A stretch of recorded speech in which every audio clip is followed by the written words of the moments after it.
Well, should we put it in drive? Let's go. Let's go. Hey, welcome back to another episode of Road Noise. I'm sure glad you're hanging out with Dad and I. We're putting some miles on. Well, Dad, actually, you're We putting are. on than I am, but we're definitely putting some miles on in these stories. And hey, if you're new to these conversations and find them fun or helpful, uh, do us a solid if you would, and just pop over to Apple or Spotify or YouTube, wherever you get this, and just hit the thumbs up or the star or whatever, and that just allows this conversation to get spread out a little bit further. So yeah, thanks in advance for that. And yeah, as we jump in tonight, Dad, you gave me a little bit of a preview of where we're headed, and I am looking forward to this conversation. So take it away. Hey, I'm looking forward to it. I kind of entitled this God of the Impossible, but pretty much centers around a person's needs, our needs, as we've been involved in the ministry over the years. And just wanted to share some, not any particular incidents of these things, but just kind of a general thing that we've seen time and time and time again, and pretty much centers around God's provision. I don't know how many there are. I didn't look that up, but there's a church by the name of Need More Bible Church in Pennsylvania. It's in Needmore, Pennsylvania. So I guess that's an appropriate name for a church there. But there's been a few times over the past years that I have spoken at Needmore Baptist Church, which is in Michigan. That's wild. Yeah, and I don't know really how the one in Michigan came up with their name. I mean, the one in Pennsylvania, that makes sense, but the one in Michigan isn't in Needmore, Michigan. I don't believe there is a Needmore, Michigan. I didn't look that up, but I do know that Needmore Baptist Church is on Needmore Highway. I don't know who named that either, Yeah. but how many times do any of us feel like we what need more? Yep. Need more of whatever it is, and if we have a need more Bible church and a need more Baptist church, we probably need more churches or more Bible teaching and believing churches anyway. And so, yeah, there are needs. But as I've been thinking about recording today, is like, okay, I'd like to share some things that how God has provided needs for us in pretty much impossible ways. And we've got some passages in the Bible that I'd like to share. The first one is found in 1 Kings chapter 17. And you get down to verse 16, it talks about Elijah, who is in the home of a widow, and she has a son, and he asks her for some food. And those that are familiar with this story know exactly what happens. She prepares the prophet some food. I'm guessing it was pancakes of some sort, because the Bible tells us that she had a bowl of flour and she had a jar of oil. And I don't know what the recipe was, but somehow between those two, she was able to provide food. And she was maybe a little reluctant because she didn't have much. And it was like, okay, I got enough for you, but not enough for me and my son, but I'm going to go ahead and make it and give it to you. And when she did, the God of the impossible made something impossible happen that provided for her. The Bible tells us that that bowl of flour did not empty. That jar of oil did not empty. And so she was able not only to make enough for Elijah, but enough for her and her son. I don't recall that the Bible tells us how long that provision lasted. Obviously, for that day or for that meal, hopefully for the day. Did she have flour and oil tomorrow and the day after? The week after? If we could find that bowl and that jar today, is it still producing flour and oil? I don't know. But it was an impossible situation that God made possible. Now, I share that because for us, I don't know how many times I might be driving the bus and I'm looking at the gas gauge. All right, it takes diesel, but you get the idea. And I've thought of this story of how God provided the oil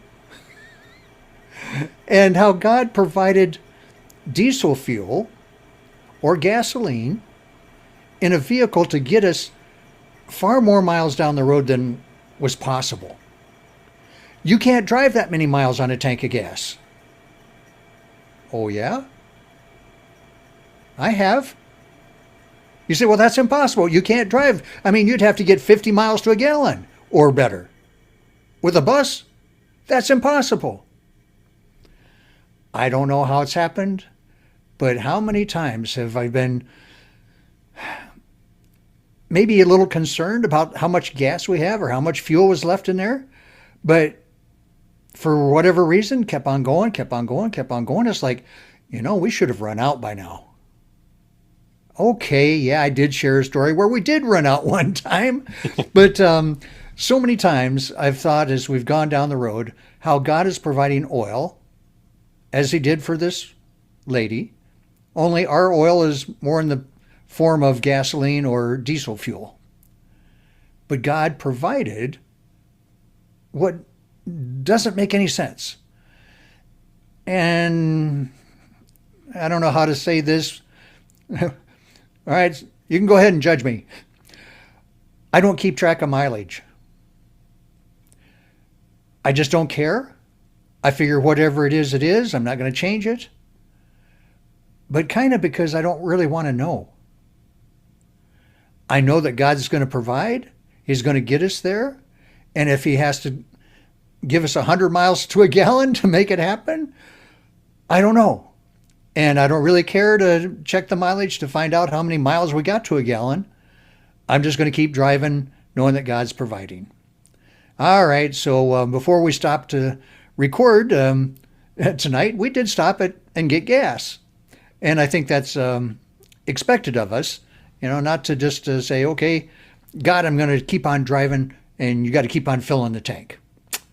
I might pass you going down the road as you're sitting beside. Well, anyway, so that was one kind of impossible provision that God did, in this case for Elijah. Now, he was doing the will of God. And I think that's possibly a real key here. If we want the God of impossible to do impossible things, we need to be in his will. Absolutely. And if we are, then we can expect some miracles. All right, so what is it that we need? Need more, in this case, she needed more flour and more oil. But if we get to the book of Joshua, we find that Joshua needs more time. Hey, look, there's only 24 hours in a day. There's only 365 days in a year. Okay, there's only 60 minutes an hour. Joshua, deal with it, dude. Look at the clock. It's ticking. And Joshua's looking at the clock. In Joshua chapter 10, he's looking at the clock, and there's a battle going on, and he needs more time. Well, that's impossible. Joshua, you can't get more time. A lot of us wish we could get more time. If we could get more hours in the day, we could get more done. And that's kind of where Joshua is at. He's saying, this battle, we're making progress, but we need more time. And so he asked God for more time. That is impossible. You got to be out of your mind, dude. But what did God do? God stopped time, stopped the sun, stopped the moon, stopped, I mean, whatever it was, time stopped. And according to the Bible, that lasted about a day. Joshua got an extra day and the battle got won, but that was impossible. Now, I did kind of do some research on this because I had heard many years ago that scientists were looking to, I don't know if it was when we were trying to put man on the moon or exactly what the situation was, but they were working on a rocket deal. And with all their calculations and everything, looking at the calendar and the clock and everything, nothing was calculating right until one of the scientists had a thought. I remember back as a kid, I heard something in Sunday school about Joshua and how the sun stopped for a day. And so the scientist added a day to the calculations, and lo and behold, that was the exact missing link in the formula that they were working on that allowed us to put man on the moon or whatever the situation was. Now, don't fact check me on that because at least according to Google, that's never been documented. Well, whether that actually did happen or not, I don't know. I know the story's been around a long time, and I believe that it may have actually taken place, even though you won't find it on Google. But I do know you'll find it in Joshua chapter 10, verse 13. And so, is it possible to get more time? Obviously, it has been. So if you need more flour, more oil, need more time, these things really are possible. If we look in the New Testament, Matthew chapter 14, we find that they needed more food. They've got 5,000 people. We got 5 loaves and 2 fish. And the disciples saying, Jesus, send these people into town so they can buy some food for themselves. And Jesus says, no, just have them sit down.